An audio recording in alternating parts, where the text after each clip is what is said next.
Oke, halo semuanya. Belakangan ini ada sebuah aturan baru yang super penting dan bakal mengubah cara kerja semua universitas di Indonesia. Anggap saja ini semacam rulebook kualitas yang baru. Nah, dalam beberapa menit ke depan kita akan coba bedah bareng-bareng apa sih sebetulnya arti peraturan ini buat kita semua. Oke, kita langsung aja ke intinya ya. Jadi apa sih sebenarnya Permendikti-Saintek 39 tahun 2025 ini? Namanya memang kedengeran rumit, tapi kenapa ini jadi begitu krusial buat mahasiswa, dosen, dan ya semua yang terlibat di dunia kampus? Kalau mau disederhanakan, ini tuh semacam buku pedoman baru yang jadi acuan standar mutu buat semua perguruan tinggi. Jadi ini adalah fondasi yang memastikan setiap kampus, dimanapun lokasinya di Indonesia, punya patokan kualitas yang sama dan jelas. Mungkin ada yang bertanya, kenapa sih harus diubah? Emangnya aturan yang lama kenapa? Nah, ternyata ada beberapa alasan yang cukup mendasar di balik perubahan ini. Intinya gini, dunia kan berubah terus ya, cepet banget. Nah, peraturan yang lama itu dianggap sudah nggak bisa lagi ngejar perkembangan zaman. Sekarang ini pendidikan tinggi kita itu dituntut buat bisa bersaing di level global. Makanya aturan yang baru ini dirancang supaya jauh lebih fleksibel, lebih adaptif, dan pastinya sejalan dengan standar-standar penjaminan mutu internasional. Jadi ini bukan sekedar pembaruan biasa, tapi sebuah langkah modernisasi yang penting banget. Sekarang kita masuk ke jantung peraturannya. Jadi, kualitas sebuah universitas itu dinilai berdasarkan 3 pilar utama. Mungkin Anda sudah sering dengar istilahnya Tridharma Perguruan Tinggi. Nah, 3 pilar ini adalah nyawanya semua kegiatan kampus. Pendidikan, yaitu soal kegiatan belajar mengajar di kelas. Penelitian, itu tentang bagaimana kita menciptakan penemuan dan pengetahuan baru. Dan pengabdian, itu adalah bagaimana ilmu yang ada di kampus bisa bermanfaat langsung buat masyarakat sekitar. Kunci utamanya, ketiga hal ini harus berjalan seimbang. Oke, supaya rangkuman ini lebih gampang dipahami, kita coba kerucutkan pembahasan kita ke pilar yang pertama dulu ya, yaitu pendidikan. Biar lebih kebayang, coba deh kita anggap standar nasional pendidikan ini kayak sebuah resep. Resep buat menciptakan pengalaman belajar yang berkualitas tinggi. Nah, resep ini punya 3 komponen utama. Ada masukan, atau kita sebut saja bahan-bahannya, lalu ada proses alias cara mengolah bahan-bahan itu. Dan yang terakhir tentu saja luaran atau hasil jadinya. Kualitas pendidikan yang hebat itu sangat bergantung pada keseimbangan yang pas dari ketiga elemen ini. Kita bahas bahan-bahannya dulu nih. Masukan ini mencakup semua hal yang jadi fondasi dasar.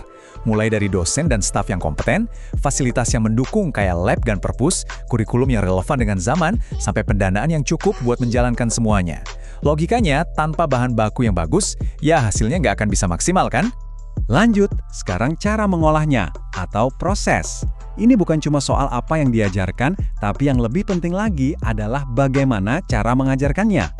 Di dalamnya ada metode belajar mengajar, sistem evaluasi dan ujian, sampai ke cara universitas itu dikelola biar semuanya berjalan efektif dan efisien. Dan sampailah kita pada bagian terpenting, hasil akhirnya. Luaran ini fokusnya adalah pada lulusannya. Apa sih kompetensi, pengetahuan, dan karakter yang dimiliki seorang mahasiswa begitu dia lulus? Inilah tujuan akhir dari seluruh rangkaian proses pendidikan itu. Oke, resepnya udah ada. Terus gimana caranya kita bisa yakin kalau setiap universitas itu benar-benar mengikuti resep ini dengan baik? Nah, disinilah ada 2 sistem pengecekan yang bekerja barengan. Coba deh perhatikan analogi di slide ini. Ini menarik banget. Cek internal atau SPMI itu ibarat universitas lagi bercermin. Jadi mereka melakukan evaluasi diri secara rutin buat nemuin kekurangan dan terus jadi lebih baik. Sementara itu, cek eksternal atau SPME itu ibarat ada pihak luar yang datang mengaudit pakai kaca pembesar. Mereka yang akan memberikan penilaian objektif dan status akreditasi resmi. Keduanya ini sama-sama krusial buat menjaga kualitas. Oke, kita udah bahas konsep besarnya. Sekarang, bagian yang paling penting, gimana sih semua ini dampaknya secara langsung buat kehidupan di kampus, baik itu untuk mahasiswa, dosen, maupun universitasnya sendiri.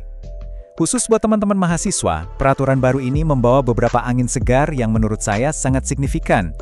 Nah, ini dia nih, bagian yang paling ditunggu-tunggu. Pertama, dan ini heboh banget, tugas akhir itu nggak lagi wajib skripsi. Betul Anda nggak salah dengar. Sekarang bisa dalam bentuk prototipe, proyek, atau bentuk lain yang setara.